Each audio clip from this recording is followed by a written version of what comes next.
अति प्रसन्न है मेरा। गुदगुदी हो रही है सोचकर मन में, मेरा भरत राजकवि होगा। ये कैसी बातें कर रही हो? क्यों? अरे गुण और लक्षणों के आधार पर ही तो पद मिलता है। राम तो निश्चित ही राजा बनेगा और लक्ष्मण तो अवश्य ही सेनापति बनेगा, और शत्रुघ्न, उसे तो कोई छोटा मोटा मंत्री का पद मिल ही जाएगा। किंतु भरत, उसकी कविताएं तो पूरे संसार में प्रसिद्ध होंगी। कैकई वंश का वो पहला कवि होगा, है ना आनंद की बात? ऐसा कुछ नहीं है। भरत भी ऋषि वशिष्ठ से शिक्षा लेकर लौटा है। साहस और पराक्रम और वीरता में वो बिल्कुल अपने भाइयों जैसा है। रहने दो कैकई, इन हाथों से तुम्हें और युद्ध जीत को पाल पोस कर बड़ा किया है, और मैं एक दृष्टि में देखकर बता सकती हूँ कि किसमें सत्ता संभालने की क्षमता है और किसमें नहीं। और वैसे भी कैकई, जैसा तुम चाहती थी वैसा ही तो बनकर आया है तुम्हारा पुत्र, राम की छाया। किंतु कभी सोचा कि जब सूर्य सामने हो तो छाया को कोई नहीं देखता। बस मंत्रा, बस, अब एक शब्द और नहीं।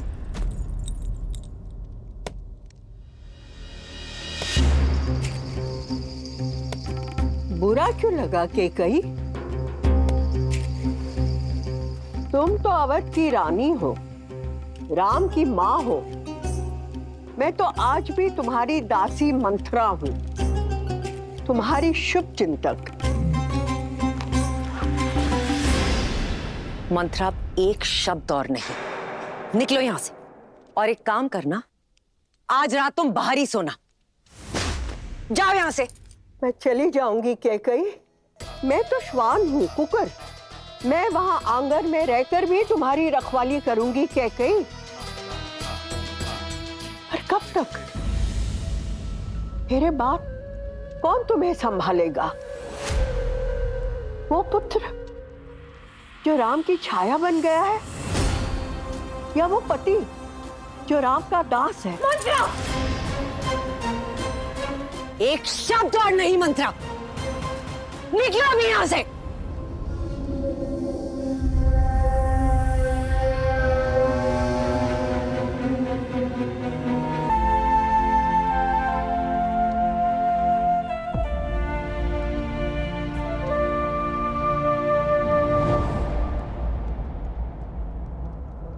जैसा तुम चाहती थी वैसा ही तो बनकर आया है तुम्हारा पुत्र, राम की छाया। जब सूर्य सामने हो तो छाया को कोई नहीं देखता। मेरे बाप कौन तुम्हें संभालेगा? वो पुत्र जो राम की छाया बन गया है, या वो पति जो राम का दास है?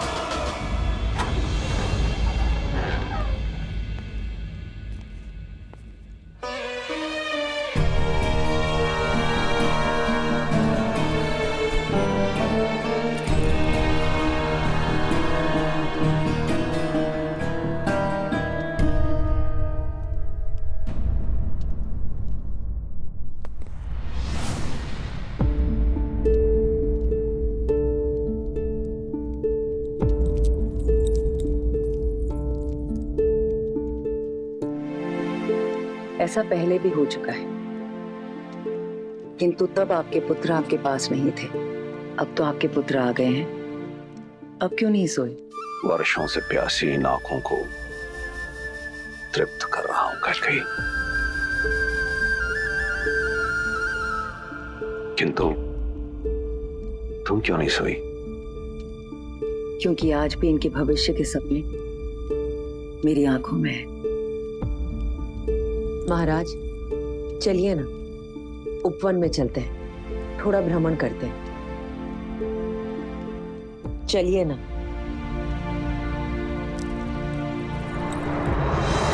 नहीं कह गई।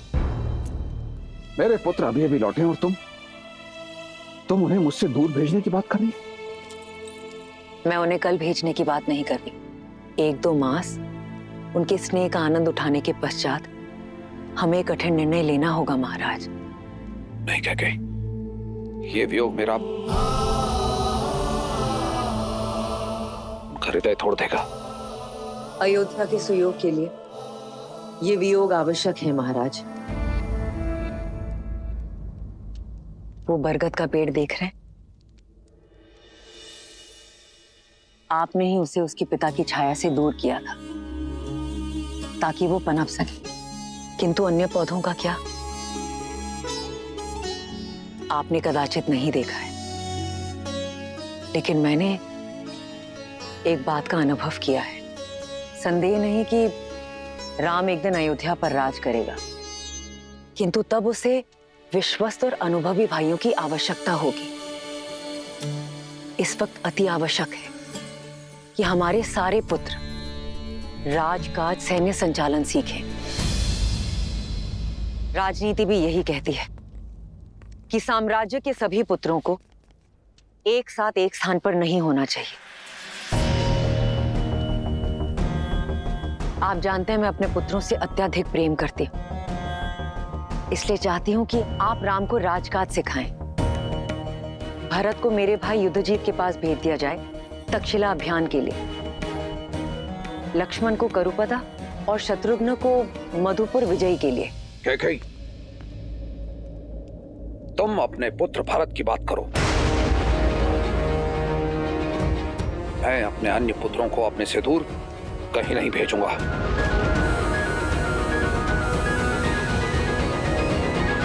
क्या कहा आपने? केवल मेरा पुत्र भरत, अर्थात भरत के अतिरिक्त मैं किसी की माता नहीं। कैकेयी, तुम मेरी बात का अनुचित अर्थ निकाल रही हो। मैं आपके शब्द और अर्थ दोनों समझ गई हूं महाराज। आप केवल मेरे पुत्र भरत को कैकैया जाने का आदेश दीजिएगा, और यदि वो प्रश्न करे तो उसे कह दीजिएगा उसकी कठोर मां कैकैयी ने आदेश दिया है। और हाँ, दर्पण दिखाने के लिए धन्यवाद महाराज। ये अनुभव करवाने के लिए कि मैं केवल भरत की माता हूं, राम की नहीं।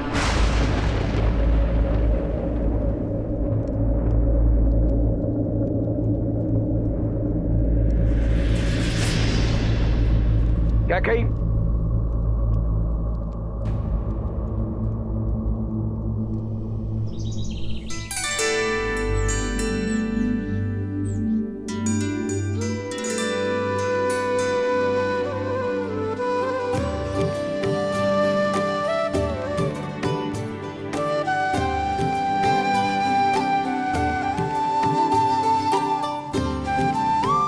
कुमार भरत, आपके लिए एक सूचना है।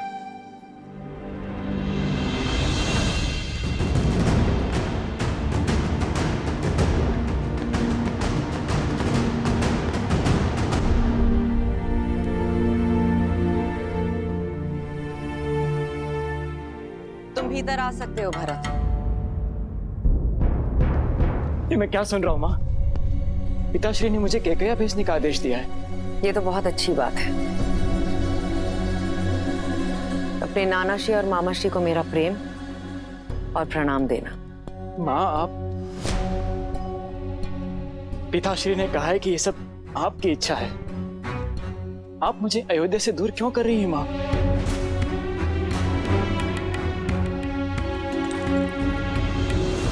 क्योंकि अपने भाई राम की छाया से दूर जाना आवश्यक है तुम्हारे लिए, अपने अस्तित्व को ढूंढने के लिए, स्वयं के लिए और राम के लिए। अपनी निर्दयता राम भैया पर मत थोपिए माँ। आपका द्वेष किससे है? राम भैया से या मुझसे? द्वेष? राम मेरा ज्येष्ठ पुत्र है, गर्व है वो मेरा। और तुम्हें मैंने अपनी कोख से जन्मा है, अस्तित्व हो तुम मेरे। भूल कर भी कभी मत सोचना कि मैं अपने पुत्रों से द्वेष कर सकती हूं, परंतु अपने स्वार्थ के लिए, अपने प्रेम के लिए उनके भविष्य को कभी दांव पर नहीं लगा सकती। देखो स्वयं को भरत, कैसे टूटे हुए लाचार दिख रहे हो। देखो मुझे, तुम अयोध्यापति नरेश दशरथ के पुत्र हो, अश्वपति के नाती हो, तुम कैकेयी के भरत हो, राम के भाई हो तुम। यदि मेरे ये सब कहने के पश्चात भी तुम्हें लगता है कि मेरी दृढ़ता, मेरा स्वार्थ है और मैं निर्दयी हूं और इस कारण तुम मुझसे घृणा करना चाहते हो, तो मुझे ये भी स्वीकार है भरत।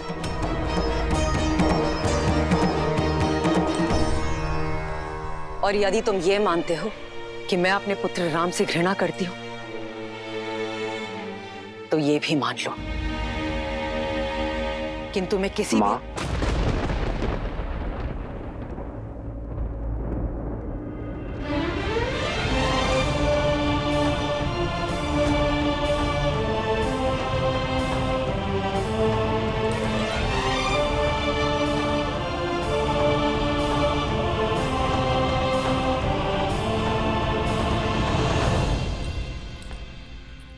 राम, मेरा कहने का वो तात्पर्य नहीं था। पुत्र और मां के बीच शब्दों का नहीं, भावों का संबंध होता है मां।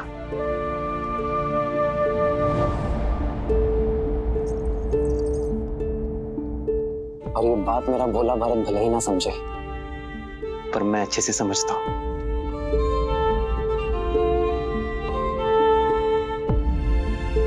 पिताश्री का आदेश सुना तो आपको धन्यवाद देने चला आया।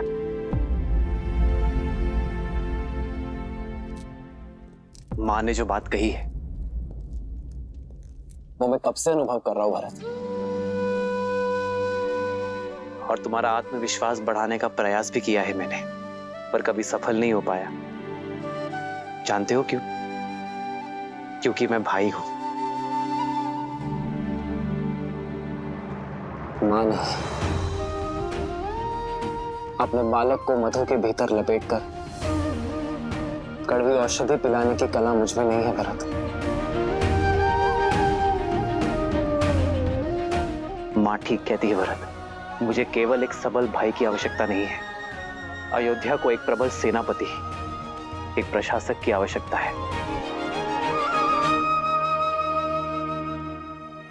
स्वयं सोचो भरत, हर कार्य में तुम्हें मेरी सहायता, मेरी पहल की आवश्यकता होती है। यदि कल को कहीं मुझे जाना हुआ, अयोध्या से दूर, राज्य से दूर, तो कैसे संभालोगे तुम अयोध्या को? कैसे संभालोगे राज्य और परिवार को? क्या केवल माताओं का ही धर्म है कि अपनी संतान के उज्जवल भविष्य के लिए वर्तमान में दुख सहे? क्या हमारा कोई कर्तव्य नहीं भरत?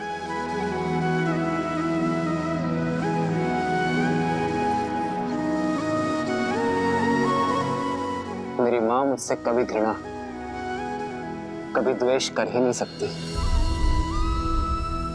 क्योंकि मेरे लिए वो स्वयं उस पुत्र से दूर रहने को सज्ज है जिसे उन्होंने जन्म दिया।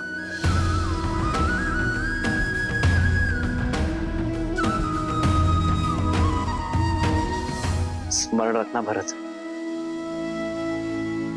पुत्र को पुत्र हो सकता है, माता को माता नहीं।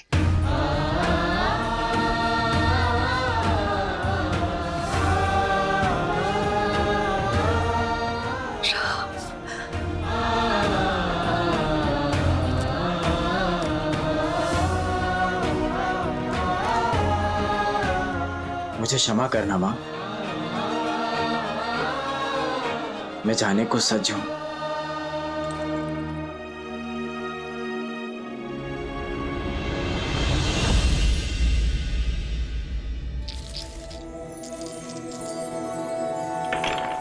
लो, मैं तो विजय के और निकट आ गई सुकीर्ति। इतनी सरलता से मैं आपको जीतने नहीं दूंगी, क्योंकि मेरी बारी अभी शेष है। देखा, पौ 12 आप लोगों से आगे हुई ना उर्मिला दीदी। पर सब मुझसे पीछे ही हो। हारने के लिए सच होना मानवी। जीत तो सकती हो उर्मिला दीदी, किंतु केवल तभी जब सीता दीदी के पास से ठीक से ना गिरे।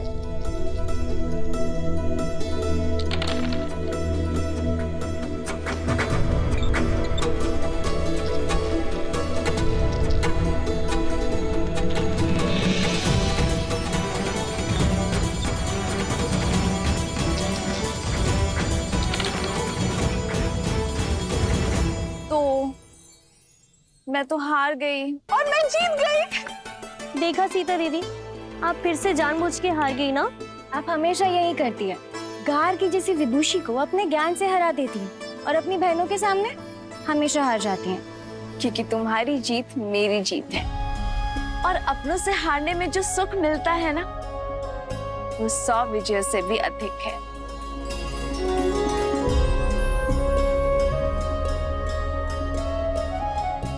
पिताश्री,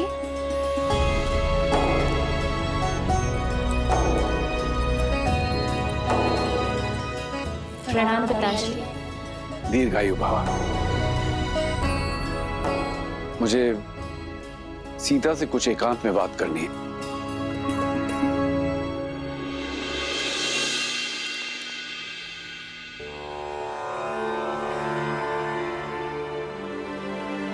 सीता, मैं जानती हूँ पिताश्री कि आप मुझसे क्या बात करना चाहते हैं। अपने पिता के मन की बात को सदैव कैसे समझ जाती हो पुत्री? जिस पिता ने इतनी कठिनाइयां सहकर अपनी पुत्री को सारे आनंद दिए, वो अपने पिता के मन की दुविधा को कैसे नहीं समझेगी पिताश्री? पुत्री की आयु होने पर हर पिता के मुख पर चिंता रहती है, और साथ ही आपके मुख पर यह भी उलझन है कि क्या आपकी पुत्री इस विवाह के लिए सज है या नहीं। तो इस उलझन का हल क्या है पुत्री? जब उलझन ही नहीं है तो हल कैसा पिताश्री? मैं आपसे ये नहीं पूछूंगी कि एक कन्या को अपना घर छोड़कर पराये घर में क्यों जाना होता है, क्योंकि मैं जानती हूं कि एक स्त्री में ही इतनी शक्ति होती है कि वो अपना संसार छोड़कर एक नया संसार बना सके, अपने संस्कार, अपने आदर्श आने वाली पीढ़ी को दे सके जो उसने अपने पिता से पाए हैं। पिताश्री, संसार समझता है कि स्त्री का कोई एक घर नहीं होता, जहां जन्मी वो मायका और जहां जाती है वो ससुराल। परंतु पिताश्री, मेरा मानना है कि कन्या सौभाग्यशाली होती है क्योंकि उसके एक नहीं 2-2 घर होते हैं। जहां जन्म लेती है उनसे नाता जुड़ा रहता है, और जहां जाती है उन्हें भी अपना बना लेती है। मैं तुम्हें विश्वास दिलाता हूं पुत्री, मैं तुम्हारे लिए सुयोग्य वर ढूंढूंगा, तुम्हारा स्वयंवर रखूंगा। मैं भारत के सबसे पराक्रमी, सबसे समृद्ध राजकुमारों को निमंत्रण भेजूंगा। किंतु पिताश्री, इस स्वयंवर में मैं अपना वर किस आधार पर चुनूंगी? किसके पास कितनी धन संपत्ति है ये देखकर, या किसकी सेनापति शक्तिशाली है इस चुनौती पर? पिताश्री, विवाह सेना संपत्ति से या राज्य से नहीं होता है ना? क्या इस स्वयंवर में मैं उस वर को चुन पाऊंगी जिसके साथ मैं जीवन के हर क्षण में प्रसन्न रहूंगी। तुमने तो एक उलझन से निकालकर दूसरी उलझन में डाल दिया पुत्री।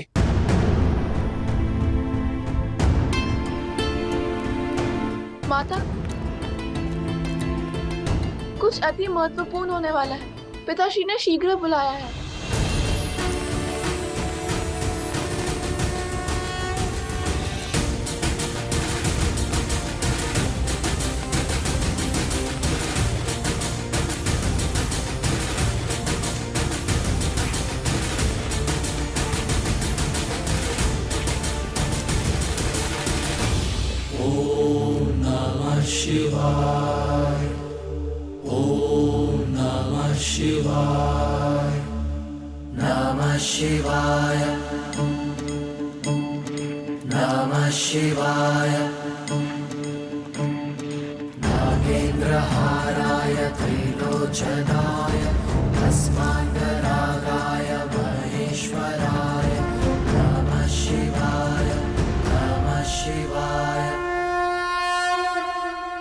हे महादेव,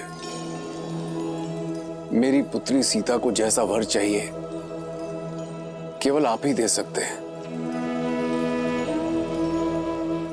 अब मुझे समझ में आया, 8 वर्ष की आयु में कदाचित सीता का आपका धनुष उठाना मेरे लिए संकेत था कि आप सीता के भविष्य का उत्तरदायित्व उठाएंगे। प्रभु, मैं सीता के स्वयंवर की घोषणा करना चाहता हूं।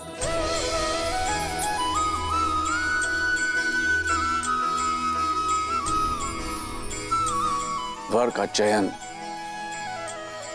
आपकी शक्ति और आपके न्याय का प्रतीक आपका महाधनुष पिनाक होगा।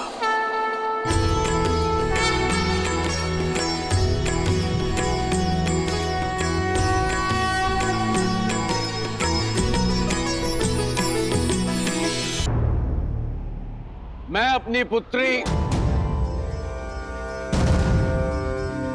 सीता के स्वयंवर की घोषणा करता हूं।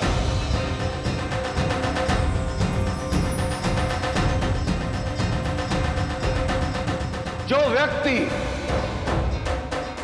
महादेव का धनुष उठाकर उस पर प्रत्यंचा साधेगा, वही व्यक्ति मेरी पुत्री सीता का वर होगा।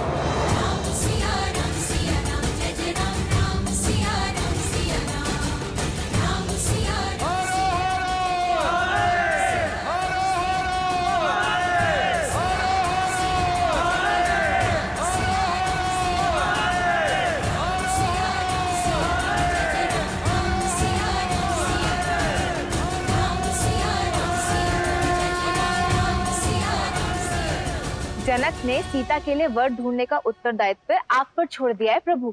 सत्य तो यह है देवी कि मिथिला में अपने इस उत्तरदायित्व को निभाने का प्रबंध मैंने कई वर्ष पहले ही कर दिया था।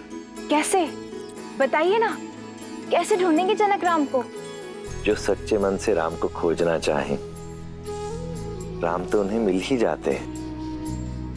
और वैसे भी संसार में ऐसा कौन है जो राम को खोजना नहीं चाहता?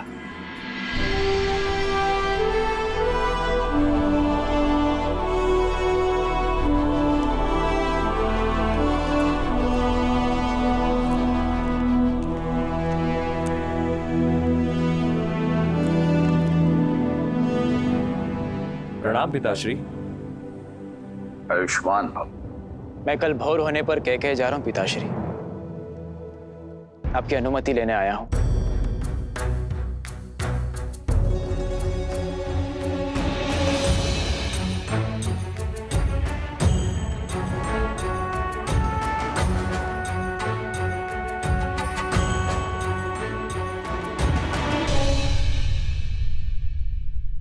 और शत्रुघ्न, तुम कहां जाने के लिए सज्ज हो? पिताश्री, भरत भैया को मेरी आवश्यकता होगी और फिर मेरा भी मन है कि मैं मामा के देश का भ्रमण कराऊं। शत्रुघ्न का निर्णय अच्छा है पिताश्री। 1 से 2 सदा श्रेष्ठ होते हैं। यदि आपका मन हो तो मैं जाऊं पिताश्री।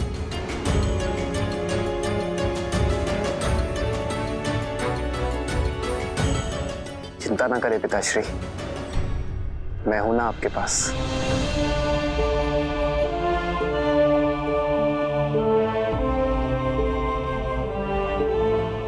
अनुमति है।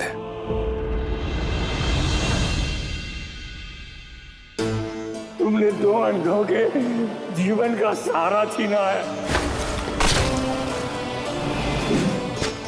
तुम भी अपनी आंखों के तारे से दूर हो जाओगे।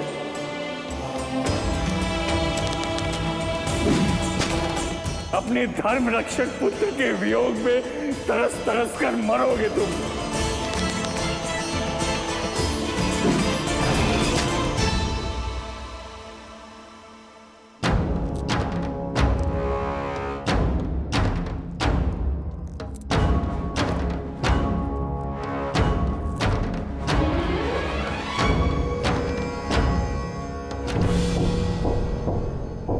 प्रणिपात ऋषिवर। आपके महाराज दशरथ कहाँ हैं? मुझे उनसे भेंट करनी है, शीघ्र, अतिशीघ्र। परंतु ऋषिवर, आपका परिचय? आर्य, आप इतनी रात्रि में क्या कर रहे हैं आर्य? अभ्यास। प्रयास कर रहा हूं कि अपने आप को युद्ध के लिए सज्ज रखूं। जानती हूँ आपका तेज और शौर्य ढल नहीं सकता आर्य, परंतु आयु ढलती है। अब राम का समय है। युद्ध अयोध्या को पुकारेगा तो उत्तर देने की बारी राम की है। वही तो कारण है, मैं राम से दूर नहीं रह सकता। भय है कि कहीं भरत और शत्रुघ्न की भांति राम पुनः मुझसे दूर ना हो जाए। महाराज की जय हो। महाराज, इस समय कष्ट देने के लिए क्षमा चाहता हूं, पर ऋषि विश्वामित्र पधारे हैं।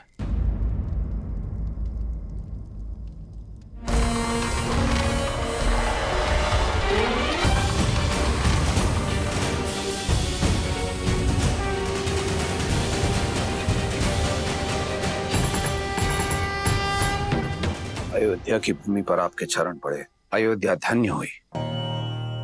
अपने चरण कमलों से इस भूमि को पावन करें ऋषिवर, पधारिए।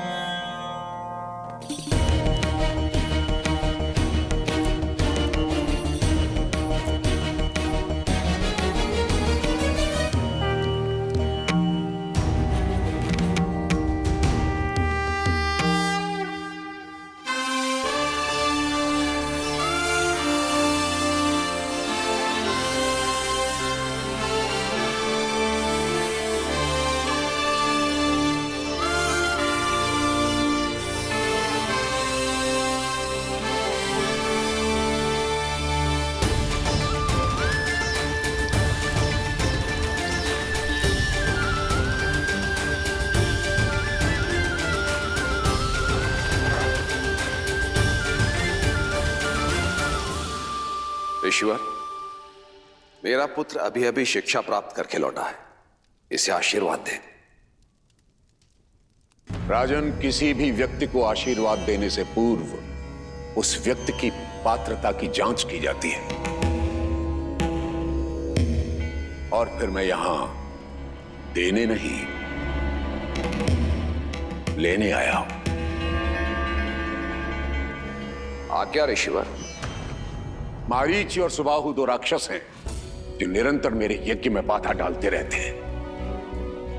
मृत पशुओं का रक्त और उनका मांस डालकर उसे अपवित्र करते रहते हैं। ऐसा नहीं है राजन कि मैं उनका संहार नहीं कर सकता, परंतु ब्रह्मर्षि होने के बाद मैंने शस्त्र त्याग दिए हैं, इसलिए। सुमंत, हम इसी क्षण ब्रह्म ऋषि के आश्रम की ओर प्रस्थान करेंगे। उन दोनों दंड राक्षसों का मैं स्वयं संहार करूंगा। ऋषिवर, ये मेरा वचन है, आपकी मांग अवश्य पूर्ण होगी। इस तुच्छ कार्य के लिए स्वयं अयोध्यापति वहां जाएं, ये तो उचित नहीं लग रहा है। मुझे न तो आपकी आवश्यकता है और ना ही आपकी सेना की।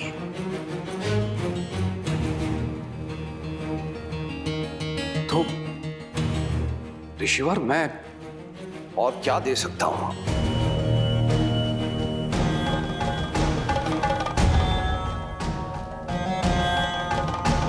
राम राम राम।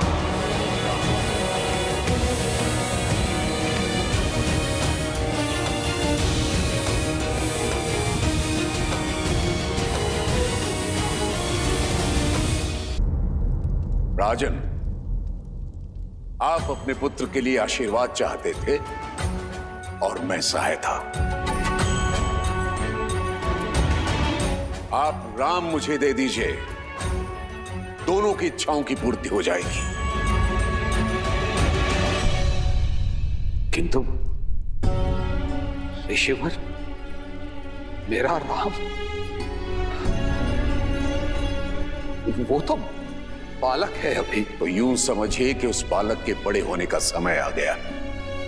किंतु मेरे राम को तो युद्ध का अनुभव ही नहीं है ऋषिवर। राजन, अनुभव युद्ध करने से होता है, और फिर जो शिक्षा आदरणीय ब्रह्मर्षि वशिष्ठ ने उसे दी है, उसकी परीक्षा भी हो जाएगी।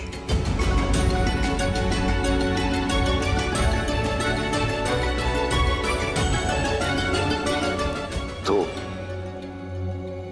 ऋषिवर, मैं राम को अपनी सेना में सम्मिलित कर लेता हूं। ये तो ठीक रहेगा ना? राजन, क्या मैंने अपनी बात स्पष्ट नहीं की? मुझे आप नहीं, राम चाहिए।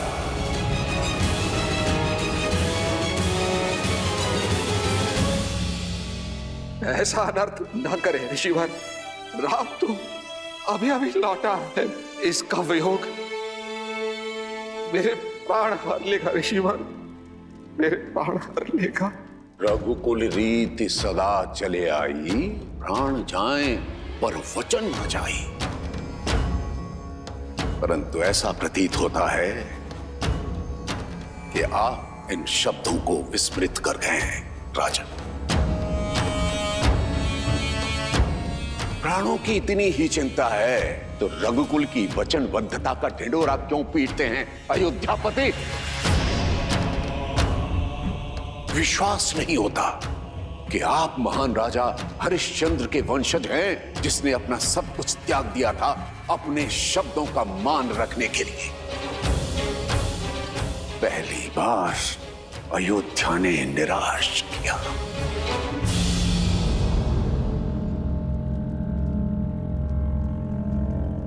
महाराज दशरथ, आप तो अपनी रानियों और राजकुमारों के साथ सुखमय जीवन व्यतीत कीजिए, मेरा क्या है? मैं तो सहायता के लिए किसी दूसरे द्वार को खटखटा लूंगा, परंतु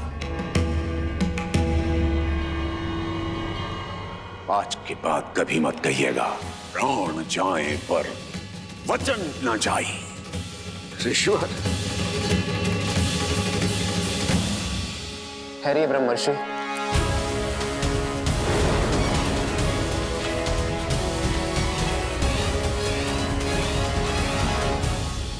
आप धर्मपरायणता के अवतार हैं, ज्ञान में सर्वश्रेष्ठ है। आप किसी भी असुर को स्वयं दंडित करने में सक्षम हैं, किंतु ब्रह्मत्व का मान रखने और रघुकुल का मान बढ़ाने स्वयं अयोध्या आए हैं। आपके साथ चलना मेरा सौभाग्य होगा गुरुवर। केवल एक अनुरोध है, कल प्रातः तक प्रतीक्षा कीजिए, अयोध्या का स्वागत स्वीकार्य है। ठीक है, कल प्रातः काल तक का समय है तुम्हारे पास। जैसे ही कल का सूर्योदय होगा, अयोध्या के मान का उदय होगा अथवा उसके तेज का अस्त होगा।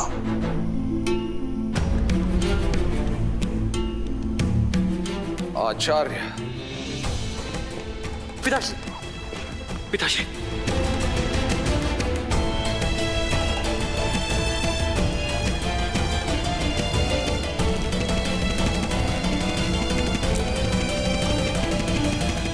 प्रणाम गुरुदेव।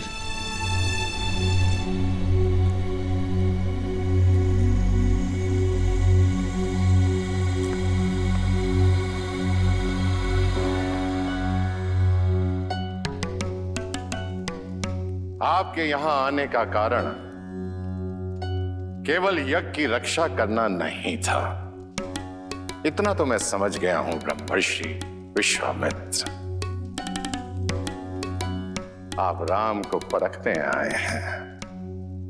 ब्रह्मर्षि, क्या आपको इतना भी अनुभव नहीं कि राम स्वयं नारायण है? अनुभव किया है ब्रह्मर्षि, परंतु सामने रखी धातु स्वर्ण होते हुए भी उसकी परख की जाती है। और आप तो भली भांति जानते हैं, नारायण समय समय पर अनेक अवतार लेते रहे। परशुराम स्वयं उनके एक अवतार हैं। हर अवतार का एक उद्देश्य होता है, जैसे इस अवतार का उद्देश्य मर्यादा की स्थापना है। परंतु रावण के अंत के लिए राम की पात्रता को जांचना मेरा कर्म है, और यदि वे नारायण के पूर्णावतार हैं तो उन्हें उनकी यात्रा के लिए मार्ग प्रशस्त करना मेरा कर्म है। आप क्रोधित हो गए? ब्रह्मर्षि, मैं आपसे क्रोधित नहीं हूं, मैं उस विघ्न से क्रोधित हूं जो राजा दशरथ ने खड़ा किया था। सेवकों, राजवैद्य को सूचित करो कि तुरंत आए। पिताश्री,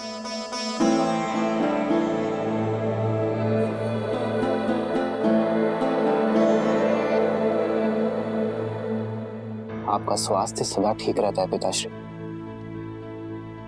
ये अचानक क्या हुआ आपको? थक गया हूं, विश्राम की आवश्यकता है।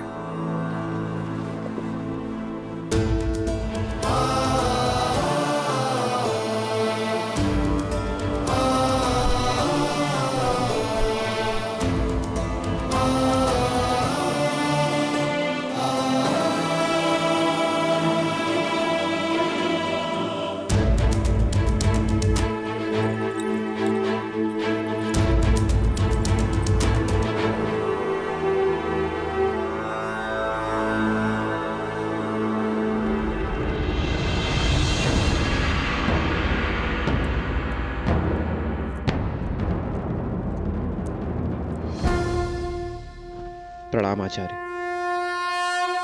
महाराज दशरथ की ठीक नहीं है आचार्य, कोई कुंठा है उनके मन में। तुम्हें क्या प्रतीत होता है? ऐसा क्या है? यही प्रश्न मुझे आपसे करना है आचार्य। पिताश्री का ऐसा व्यवहार मैंने कभी नहीं देखा। एक ऋषि को उसकी मनचाही सहायता देने में इतना संकोच क्यों? मैंने पहले भी कई बार अनुभव किया है आचार्य। पिताश्री, हम लोगों से दूर होने की बात से ही सिहर जाते हैं। जो व्यक्ति देवासुर संग्राम से नहीं डरा, वो अचानक दो राक्षसों से अपने पुत्र के सामने की बात को लेकर भयभीत क्यों है? आपने तो उन्हें बालपन से पाला है, उन्हें शिक्षित किया है। मेरी माताओं से अधिक आपने उन्हें निकट से देखा है। एक पुत्र होने के नाते मेरा यह कर्तव्य है आचार्य कि मैं अपने पिताश्री के मन के भय को दूर कर सकूं। बोलिए आचार्य, उनके भय का कारण क्या है? भय के बिना प्रेम निभता नहीं है, पर प्रेम ही सबसे बड़े भय का कारण है। उनका भय तुम हो राम, तुमसे बिछड़ने का भय है जो तुम्हारे पिता को दुर्बल बना देता है। उन्हें मोह है राम अपनी संतान से, विशेषकर तुमसे राम। आप तो आचार्य हैं, उनके पिता समान, उनके गुरु भी आप ही हैं। तो क्या आप उन्हें इस व्यथा से दूर नहीं कर सकते? कई बार रोग का कारण ही उसकी औषधि होता है।